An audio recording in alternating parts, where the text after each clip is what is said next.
En el nombre del Padre, y del Hijo, y del Espíritu Santo. Alabado sea Jesucristo.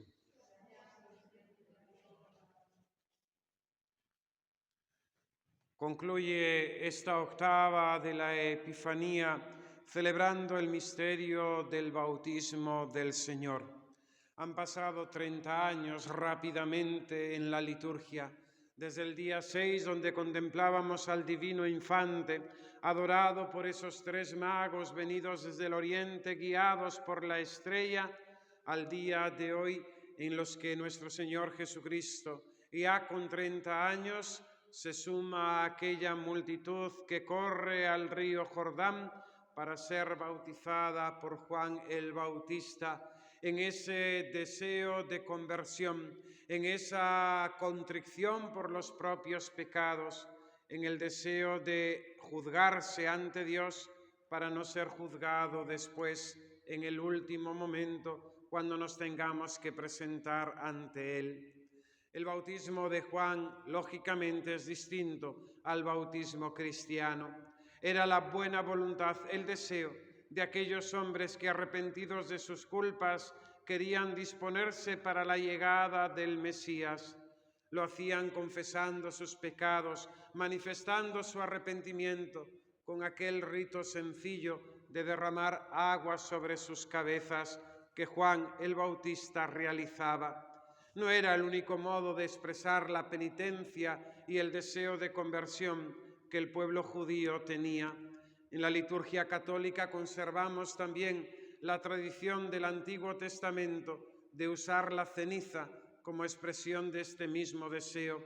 Cuando el miércoles, al comienzo de la Cuaresma, se nos impone sobre nuestra cabeza esa poca ceniza, tomado de los ramos bendecidos del Domingo de Ramos anterior. Pero en este sentido, este simbolismo del agua será después tomado por nuestro Señor Jesucristo, que inaugura el bautismo cristiano, que nos da el perdón de nuestros pecados, el perdón del pecado original principalmente, y nos hace hijos de Dios y herederos, por tanto, del cielo. Podemos preguntarnos en este misterio del bautismo del Señor, ¿qué significa todo aquello? Pues nuestro Señor Jesucristo no era pecador, no necesitaba ser bautizado por Juan. Nuestro Señor Jesucristo no era pecador, no tenía pecado, y en cambio quiso sumarse a aquella hilera de pecadores que, arrepentidos de sus pecados, pedían perdón a Dios. Los padres de la Iglesia ven en el misterio del bautismo del Señor un doble movimiento por parte de Cristo. El hecho de descender a las aguas, que forma parte de esa kenosis del Verbo, que siendo Dios y que en el principio estaba junto a Dios y por quien fueron hechas todas las cosas, quiso hacerse hombre por nosotros y haciéndose hombre murió por nosotros en la cruz. Cristo baja a las aguas del Jordán, aguas que nos podemos imaginar infectas por el pecado, porque los que habían ido antes que Él habían ido a confesar sus pecados. Aquellas aguas estaban sucias, aquellas aguas estaban llenas de la maldad del corazón del hombre. Y Cristo nuestro Señor, entrando en aquellas aguas, quiere tomar sobre sí el pecado de la humanidad. Semejante en todo a nosotros menos en el pecado, quiso pasar por pecador, quiso hacerse, como dirá el apóstol San Pablo, pecado por nosotros, cargando sobre sí nuestras culpas.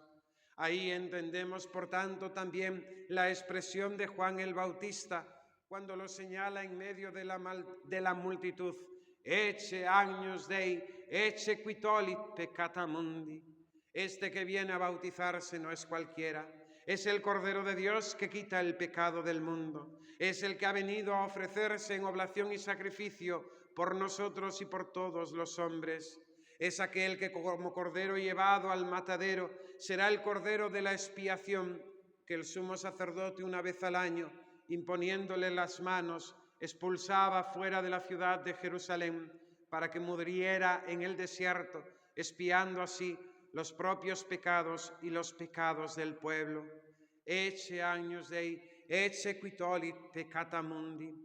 En ese introducirse y sumergirse en las aguas, en esa kénosis de Cristo que fue obediente hasta la muerte y muerte de cruz, vemos al Cordero de Dios que carga sobre sí nuestros pecados. Y ahí se nos manifiesta este amor de Dios por el cual Él ha venido a nosotros, por el cual Él ha vivido sobre este mundo 33 años, por el cual Él ha cargado sobre sí nuestras culpas, por el cual Cristo nuestro Señor, en su amor a los hombres, amándonos hasta el extremo, quiso ofrecerse en la cruz por nuestros pecados, por nosotros, pecadores y enemigos suyos. Pero al mismo tiempo, en el mismo día del bautismo se ve ese movimiento de exaltación, ese movimiento de elevación, de subida a los cielos, pues al descender Cristo a las aguas, se abrieron los cielos, se vio al Espíritu Santo en forma de paloma y se oyó la voz del Padre. Este es mi Hijo, el amado, mi predilecto, en quien me complazco. Por la pasión y muerte de nuestro Señor Jesucristo, aquellos cielos que habían sido cerrados por el pecado de nuestros primeros padres, Adán y Eva, han sido abiertos. Por eso también en este día del bautismo del Señor, en este misterio, se inaugura también lo que será el bautismo cristiano, que nos abrirá las puertas a la eternidad, al cielo. Somos hechos hijos de Dios por el bautismo y somos, por tanto, herederos del cielo, herederos del paraíso, herederos de la eternidad.